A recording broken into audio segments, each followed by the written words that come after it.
aqui mais uma vez reunidos no Centro Espírita A Caminho da Luz.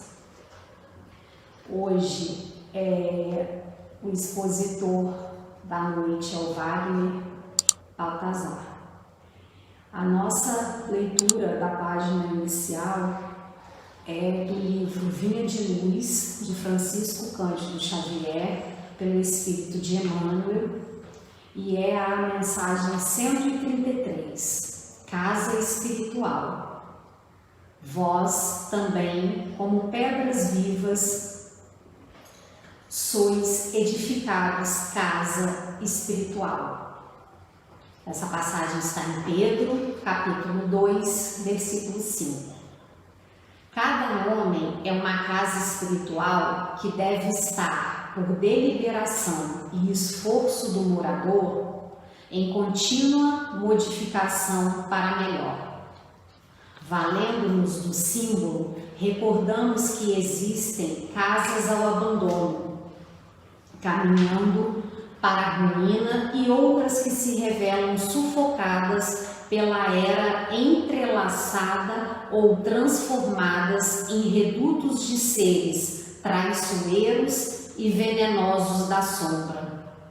Aparecem de quando em quando edificações relaxadas, cujos inquilinos jamais se animam a remover o lixo desprezível, e observando-se as moradias fantasiosas que ostentam fachada soberba com indisfarçável desorganização interior, tanto quanto as que se encontram penhoradas por hipotecas de grande vulto, sendo justo acrescentar que são raras as residências completamente livres em constante renovação para melhor. O aprendiz do Evangelho precisa, pois, refletir nas palavras de Simão Pedro, porque a lição de Jesus não deve ser tomada apenas como carícia embaladora, e sim por material de construção e reconstrução da reforma integral da casa íntima. Muita vez é imprescindível que os alicerces de nosso santuário interior sejam abalados e renovados. Cristo não é somente uma figuração filosófica ou religiosa nos altiplanos do pensamento universal. É também o restaurador da casa espiritual dos homens. O cristão sem reforma interna dispõe apenas das plantas do serviço. O discípulo sincero, porém, é o trabalhador devotado que atinge a luz do Senhor, não em benefício de Jesus, mas, sobretudo, em favor de si mesmo. Então, meus irmãos, nessa noite, pedimos a proteção do nosso Mestre Jesus, do nosso anjo guardião, dos nossos amigos espirituais, que nós possamos sim fazer essa reforma interior, uma reforma que seja verdadeira, que seja uma reforma de dentro para fora, que a gente possa se melhorar sempre e a cada dia, sabendo que Cristo está sempre conosco, nos protegendo, nos guiando, nos fortalecendo na nossa jornada diária. Que a nossa reforma, seja uma reforma íntima, uma reforma verdadeira, e não somente uma reforma aparente, e sabendo que Cristo será sempre o nosso alicerce. Agradecendo também, Senhor, pela oportunidade que estamos tendo aqui agora, de estudo, de reflexão, para o nosso crescimento espiritual, que é sempre muito importante. Pedimos, Senhor, hoje e sempre, proteção, sabedoria, que assim seja, graças a Deus. Bom, meus irmãos, boa noite. É um prazer estar aqui com vocês, apesar desse momento difícil que a gente está vivendo. Vamos torcer e pedir a Deus para que as coisas melhorem logo. E também queria agradecer a casa pelo convite. E eu trouxe um tema, uma reflexão para a gente hoje sobre o batismo. Esse parece ser um tema simples, mas é um tema até bem empolgante, se a gente pensar até na mensagem que acabou de ser colocada. Então, assim, eu queria falar para vocês um pouco sobre a motivação desse tema. Por que falar do batismo? A motivação, ela vem muito em função, no primeiro momento, de algumas perguntas que, às vezes, as pessoas fazem, particularmente me fazem. Então, uma pergunta muito comum, né, é sobre a questão de nós espíritas sermos cristãos. Então, pessoas perguntam, mas se vocês são cristãos, por que vocês não têm a ceia? Por que vocês não batizam? Então, essa questão dos sacramentos, ela é uma questão importante e no Espiritismo a gente não faz esse tipo de... A gente não tem esses sacramentos, não da forma como a igreja é colocada. Isso está muito vinculado à própria forma como ser cristão no Espiritismo. Porque se ser cristão significa participar de toda essa tradição secular da igreja, de fato os espíritas rompem com isso. No entanto, se ser cristão, como foi dito na mensagem, pouco do que foi dito na mensagem anterior, significa seguir a Jesus e tê-lo como modelo, como guia, para direcionar as nossas vidas e estabelecer novamente a nossa relação com Deus, num processo que nós chamamos de reforma íntima. Então, se esse é o objetivo do cristianismo, se é seguir a Jesus, se é fazer com que Ele more em nós, então nós somos cristãos. E é esse o espírito. E também é muito comum no nosso meio a gente fazer algumas confusões com relação a essa perspectiva. Dois pontos que também foram interessantes nesse tema foram que eu estava lendo. A gente terminou agora, a gente tem um grupo de estudo, a gente terminou o livro Voltaire. Para quem nunca leu, é um livro muito interessante. E ele conta a história do Frederico Figner. E quando eu lia, eu tinha essa impressão do batismo. E além disso, por um acaso, que não é acaso, eu tenho um livro, eu achei um livro lá em casa que pertenceu à biblioteca de um espírito antigo aqui de Volta Redonda, que foi avô da minha esposa, que é um livro do Caibar Schucker, de 1958, que é um livro curtinho que fala sobre o batismo. Então, o que eu vou dizer aqui é a nossa perspectiva de batismo pautada no próprio texto bíblico. É uma reflexão rápida. O assunto é um pouco mais geral, um pouco mais largo, mas a gente vai trazer só algumas reflexões sobre o próprio texto bíblico com relação ao batismo. Isso é fundamental no sentido que nós espíritas, como diz o Espírito São Luís na questão 1010, se eu não me engano, B do Livro dos Espíritos, o Espiritismo reflete o próprio significado das Escrituras Sagradas. Então, ler um ou ler outro tem o mesmo significado, pelo menos nessa perspectiva de direcionar o homem a Deus.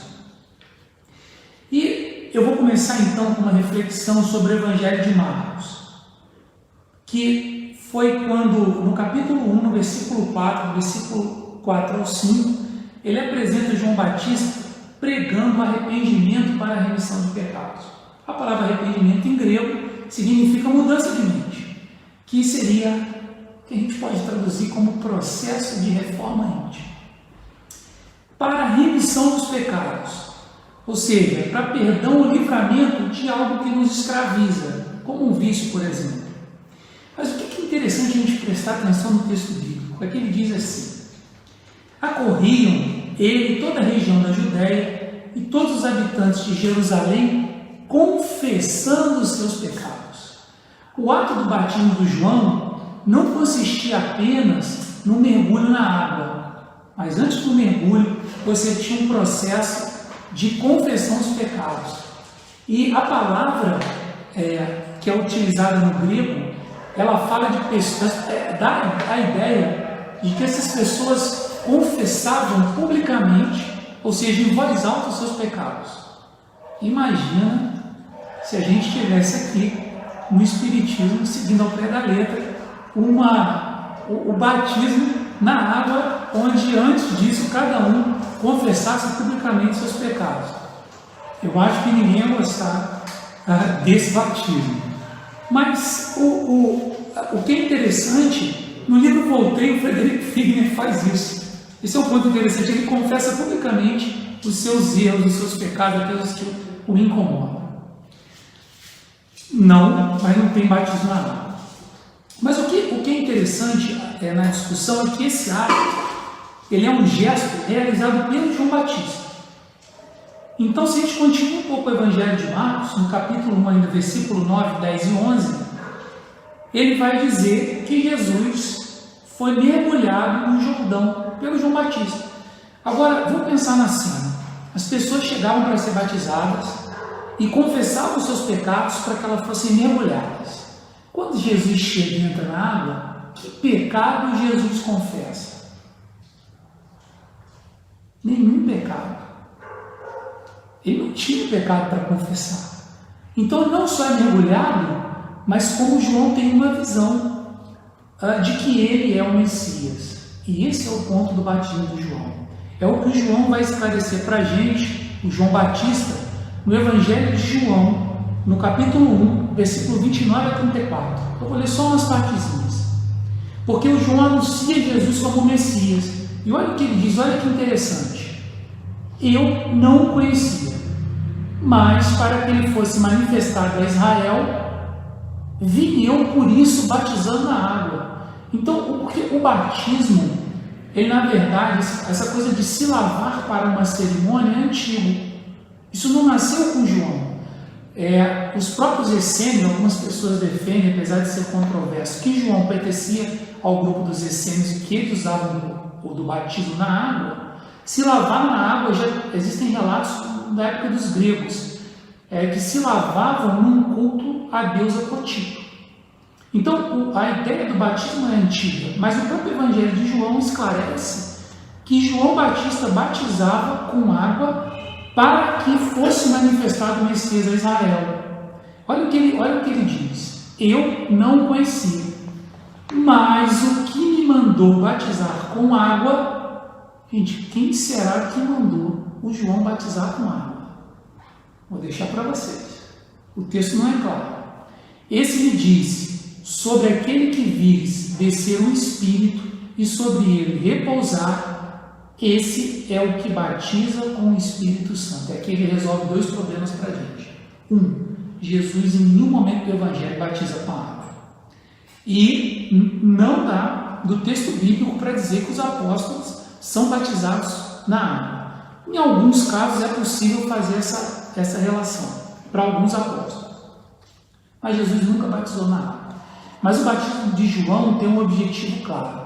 Ele recebeu uma instrução espiritual, que a gente pode dizer que veio de Deus, ou alguma instrução do Espírito Santo, ou de algum Espírito que seja santo. Ele recebeu alguma instrução para batizar na água, para revelar o Messias. Mas o Messias batizaria com o Espírito Santo. Então, nota, o verdadeiro batismo de Jesus não é o batismo da água, é o batismo do Espírito Santo. E esse é o nosso ponto de discussão. Por isso, nós espíritas não batizamos na água. Agora, nós espíritas batizamos no Espírito Santo? Bom, para entender isso, a gente precisa sair das camadas que foram colocadas pela nossa tradição, pelas igrejas que vieram, sobre a questão da Trindade. Nós não estou falando de Trindade aqui, nesses breves comentários, nesse breve estudo, Mas eu estou falando de uma figura que é fundamental no texto bíblico, que é chamada de Espírito Santo. Então, isso é fato. O Espírito Emmanuel, ele responde para a gente, em 2 livros. Eu vou citar um só, tá, para a gente, que é o livro Paulo e Estevão. No livro Paulo e Estevão, na versão que eu tenho, está na página 319. Ele coloca uma nota de rodapé, é uma nota de rodapé do Emmanuel, no livro psicografado pelo Chico, dizendo assim: ninguém deverá ignorar que o Espírito Santo designa a legião de espíritos santificados na luz e no amor que cooperam com Cristo desde os primeiros tempos da humanidade. Então, assim, se a gente vai na perspectiva do Emmanuel, o Espírito Santo é um grupo de espíritos que já estão santificados na luz e no amor e que intercede por nós, ou que tem intercedido por nós desde o início da humanidade. Então são cooperadores do Cristo. Nota que você pode pensar assim: mas Deus não precisa de cooperadores. De fato não precisa. Ele também não precisa que eu venha aqui fazer palestra. Mas ele faz isso porque cooperando, na nossa cooperação, a casa coopera comigo, abrindo um espaço para que eu venha aqui, para que eu estude, para que eu procure ser uma pessoa melhor. Então a casa está me favorecendo nesse sentido. Isso é o espírito de cooperação. Então a cooperação é da lei divina, ele divide a obra. E por isso que nós somos co-criadores. Então essa é a beleza. A beleza é que Deus, ele não exerce esse poder sobre nós, mas ele pede a nossa cooperação. E olha que interessante, na primeira carta do apóstolo Pedro, no capítulo 3, é uma carta que está perto do Apocalipse. Se você olhar o Novo Testamento, tem uma cena muito interessante, muito pouca gente conhece essa cena, que é quando ele fala assim, que em determinado momento Jesus desceu ao inferno para conversar com aquelas pessoas que estavam lá antes do dilúvio, ou seja, do tempo da Babilônia. Inferno, a gente tem que entender que a gente tem uma concepção de inferno que não é necessariamente aquela concepção de inferno que eles tinham na época do Evangelho, né? Na Bíblia são utilizadas várias palavras para inferno, mas a gente, no português, traduz Hades para inferno, Sheol para inferno, Vale do Inom para inferno. A gente tem essa concepção do inferno de Dante, que não é necessariamente a concepção que eles têm. Mas nessa carta ele fala assim, que no qual, está falando de Jesus, foi e pregou aos espíritos no Hades. O Hades é o inferno dos gregos, né? É a mansão dos mortos. E ele fala assim, porque poucas almas se salvaram pela água. Ele está falando do dilúvio. Olha que interessante, olha o que o apóstolo fala. Aquilo que lhe corresponde é o batismo que agora vos salva. Olha como é que o batismo salva segundo Pedro. Não aquele que consiste da remoção da imundície do corpo. O que o apóstolo está dizendo, não é o batismo da água que te salva, mas no compromisso solene da boa consciência para com Deus. Gente, você tem espiritismo. Ou eu não entendi nada do que é espiritismo, porque assim, o batismo que ele está falando aqui não é o que lava o corpo, mas é o da boa consciência para com Deus pela ressurreição de Jesus Cristo. Aqui tem N questões interessantes para a gente, porque a boa consciência para com Deus também vem antes a palavra compromisso, um compromisso solene.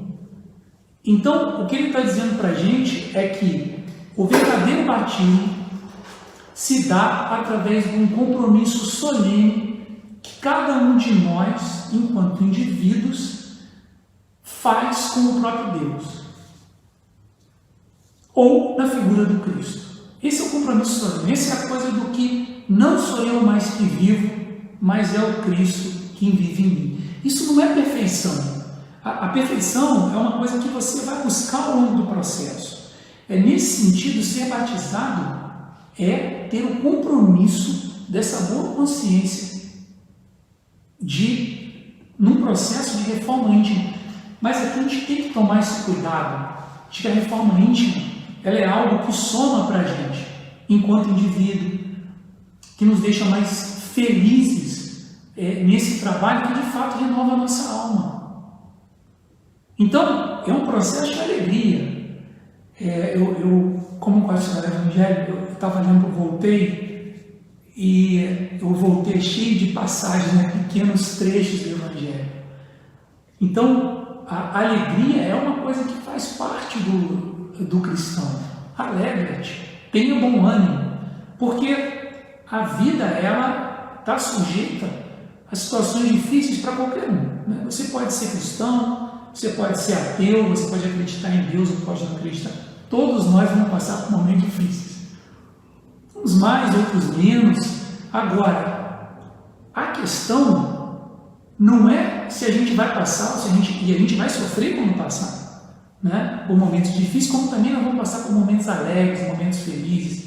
A questão é como a gente passa. No momento de sofrimento, a gente sofre, mas a gente sofre cabeça erguida e sempre vinculado à ideia de Deus. Então, o batismo aqui, a ideia é o sentimento de que Deus está do nosso lado.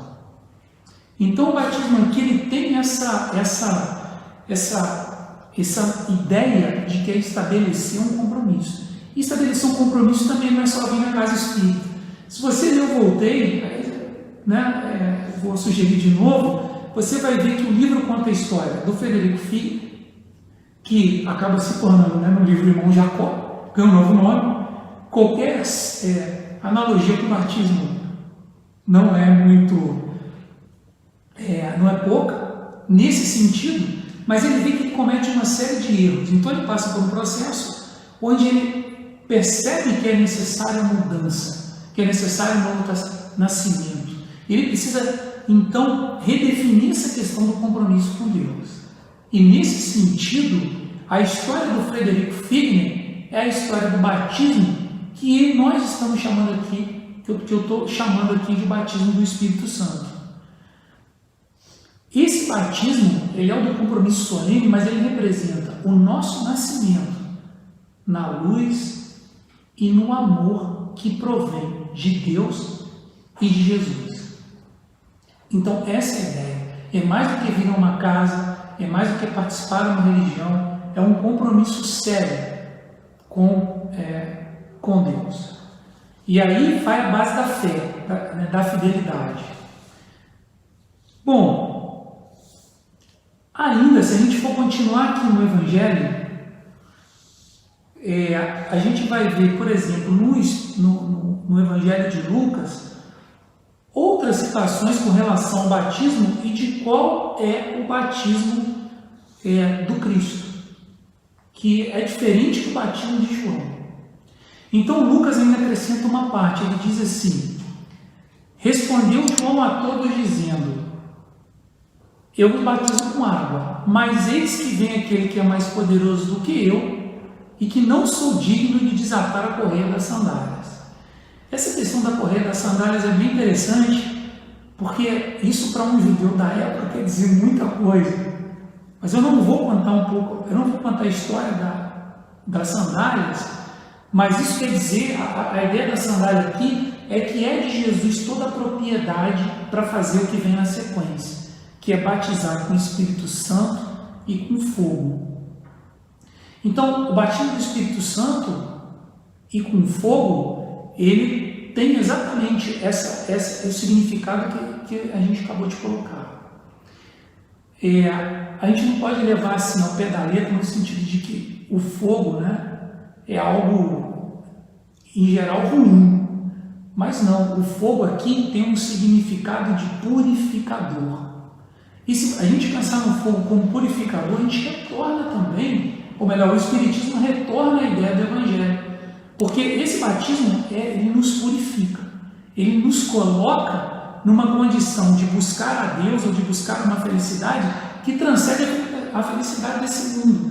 Isso é muito estranho, E, assim, voltando à referência do Frederico Figner, é um pouco do que ele passa. Ele é um homem muito rico, ele é diretor da FEB, mas quando ele chega no mundo espiritual, ele sente falta de uma coisa. Os amigos dele têm luz e ele não.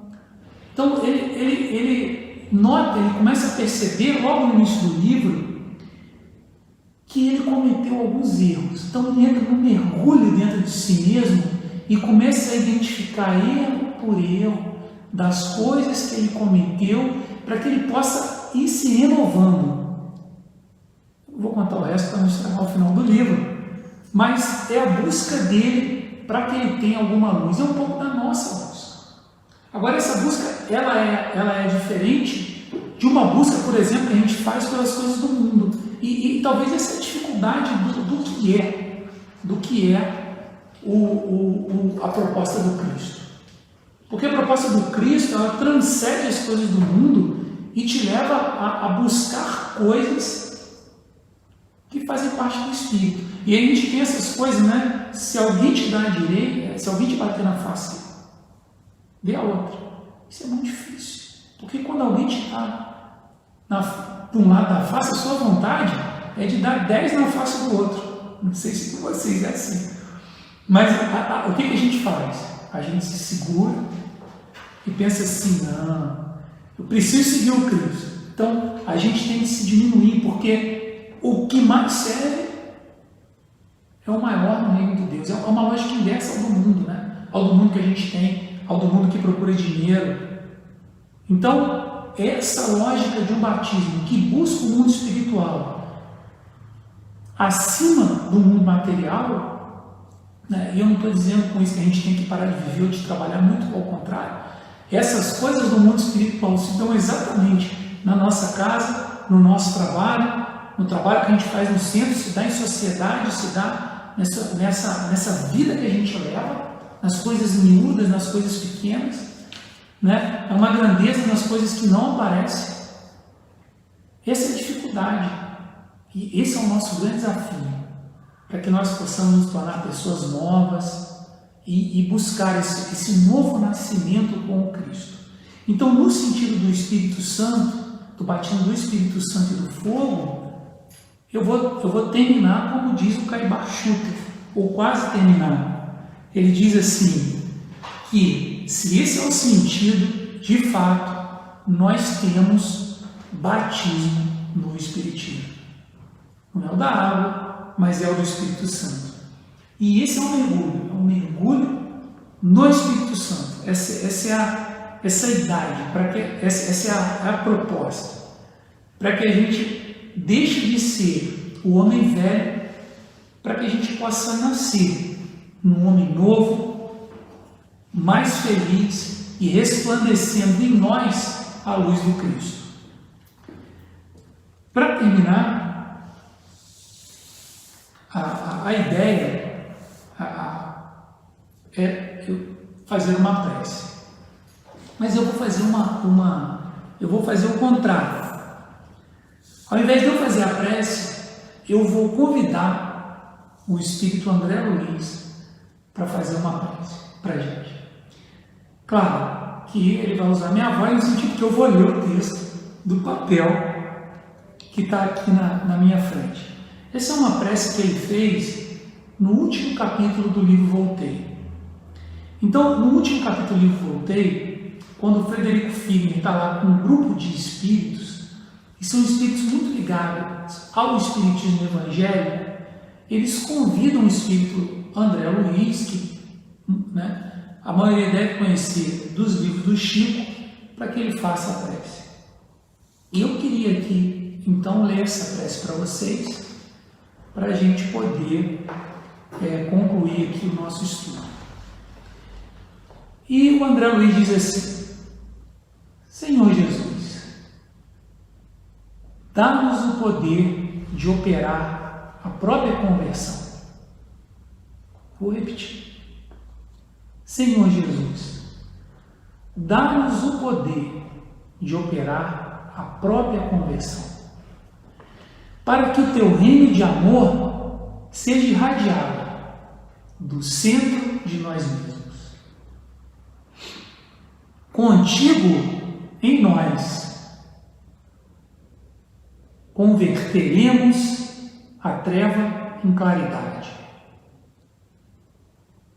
a dor em alegria, o ódio em amor, a descrença em fé viva, a dúvida em certeza, a maldade em bondade, a ignorância em compreensão e sabedoria, a dureza em ternura, a fraqueza em força, o egoísmo em cântico fraterno, o orgulho em humildade, o torvo mal em infinito bem.